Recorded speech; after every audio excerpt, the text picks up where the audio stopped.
Teori evolusi Darwin telah melahirkan beberapa pandangan dalam menafsirkan asal-usul makhluk hidup.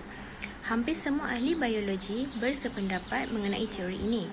Namun, di dalam Al-Quran, banyak ayat yang membuktikan bahawa teori ini salah dan tidak boleh dipercayai. Sains juga telah membuktikan bahawa manusia itu wujud daripada persenyawaan benih ibu dan bapa. Terdapat 3 objektif teori evolusi Darwin berkaitan kejadian manusia menurut perspektif Islam. Antara objektifnya ialah menjelaskan kejadian manusia mengikut Al-Quran dan Sunnah.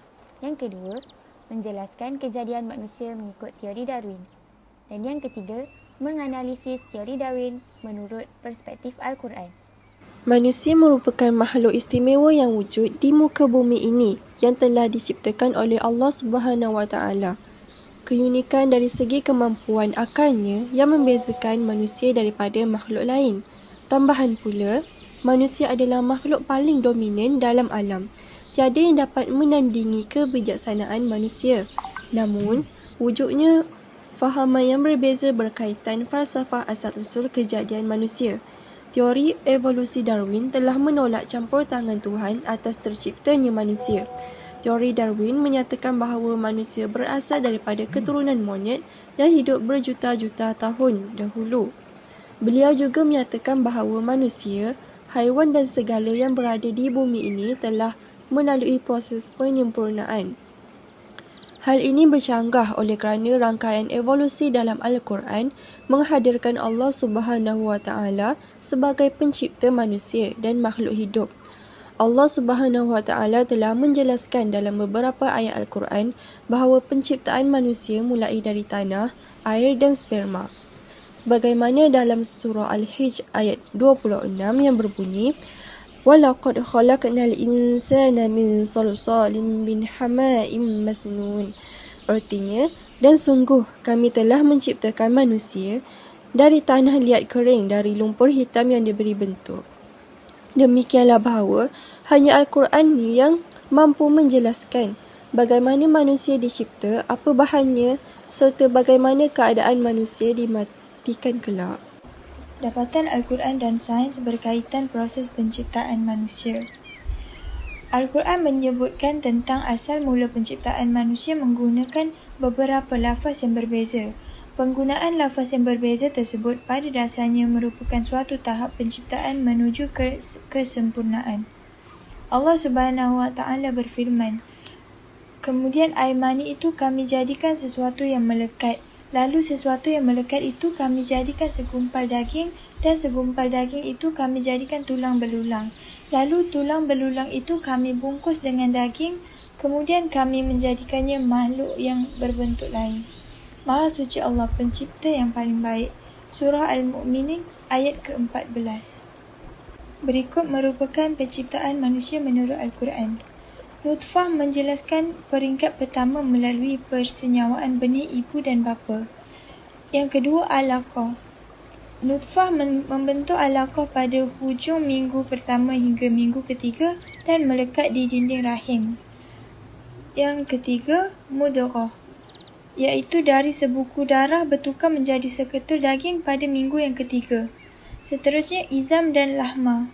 Setelah itu pada minggu kelima, 6 dan 7 terbentuk tulang aizom yang membentuk otot-otot. Darah mulai mengalir dengan lebih banyak dan akhirnya membentuk sistem pernafasan sendiri di hujung minggu ke-7. Peringkat ini manusia masih lagi dikenali sebagai embrio. Seterusnya, khalqan akhar, iaitu penyempurnaan pembentukan manusia yang lebih kompleks. Perut, usus, hati, kaki, tangan, buah pinggang dan sebagainya tumbuh. Tulang janin menjadi sempurna dan kuku mulai tumbuh. Pada minggu ke-8 sehingga minggu ke-12, terciptalah manusia yang sempurna jasadnya dan dikenali sebagai janin. Perubahan seterusnya berlaku hanya dari saiz dan berat janin tersebut, mengikut pemakanan ibunya. Proses peniupan roh ini tidak dapat dikaji saintis sehinggalah sekarang. Ulama berpendapat roh ditiupkan selepas 120 hari, iaitu setelah sempurna kejadian jasad manusia di dalam perut ibu. Masa yang sebenarnya ditiupkan roh hanya Allah Subhanahu Wa Taala yang Maha mengetahui. Fakta sains moden. Terdapat 3 fasa kejadian manusia, iaitu fasa pra-embryonik, fasa embryonik dan fasa fetus. Fasa pertama, zygot melakukan pembahagian sel, membentuk sekumpulan sel dan memendamkan diri pada dinding rahim. Seiring dengan pertumbuhan zygot, sel-sel penyusunannya pun mengatur diri membentuk 3 lapisan yang dipanggil ektoderma, endoderma dan mesoderma. Fasa kedua berlangsung selama 5 minggu setengah. Pada masa ini, bayi disebut sebagai embrio. Pada tahap ini, organ dan sistem tubuh bayi mula terbentuk daripada lapisan-lapisan sel tersebut. Fasa terakhir, bayi disebut sebagai fetus. Fasa ini bermula sejak akhir minggu ke-8 hingga kelahiran. Ciri khusus fasa ini adalah terlihatnya fetus yang menyerupai manusia dengan wajah, kedua tangan dan kakinya. Kesemua organ telah pun kelihatan. Fasa ini berlangsung selama 30 minggu sehingga kelahiran.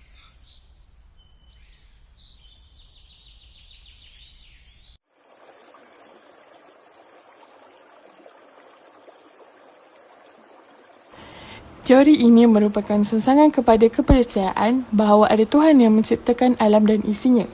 Ini kerana teori evolusi meyakini bahawa alam ini tiada kaitan dengan Tuhan dan ia wujud secara kebetulan.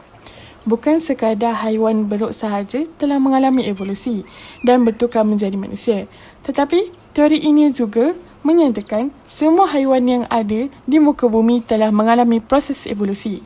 Sebagai contoh, teori ini menyatakan suatu ketika di mana haiwan di dalam air kekurangan makanan dan merasa perlu untuk naik ke darat. Mereka menggelarkan ia sebagai teori dari air ke darat.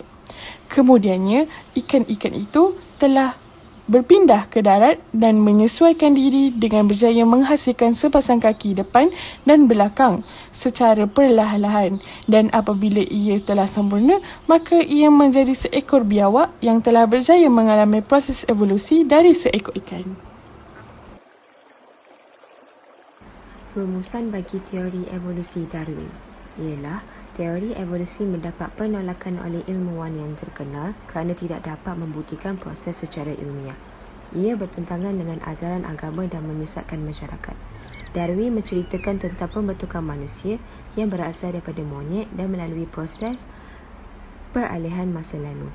Hakikatnya, penciptaan manusia terhasil melalui persenyawaan, bermula dengan sperma dan ovum yang bersenyawa, seterusnya ke pembahagian sel dan membentuk fetus sehingga menjadi bayi yang sempurna. Menurut Al-Quran, Allah telah mencipta manusia daripada tanah.